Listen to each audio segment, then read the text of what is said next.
ইরানের সাবেক president Ibrahim রাইসির helicopter Israel বিধ্বস্ত করেছে বলে দাবি করেছেন ইরানের সংসদের জাতীয় নিরাপত্তা ও পররাষ্ট্রনীতি কমিটির সদস্য আহমদ বখশায়েশ আরদেস্তানি।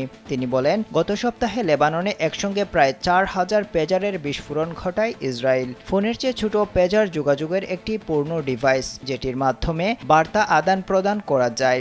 ইরানের সাবেক প্রেসিডেন্ট ইব্রাহিম রাইসির কাছেও এ ধরনের একটি পেজার ছিল, যা ইসরায়েল জানত। আরদেস্তানির ধারণা, রাইসির হেলিকপ্টার বিধ্বস্ত করতে ইসরায়েল হয়তো তার ব্যবহৃত পেজারটিতে বিস্ফোরণ ঘটিয়েছিল।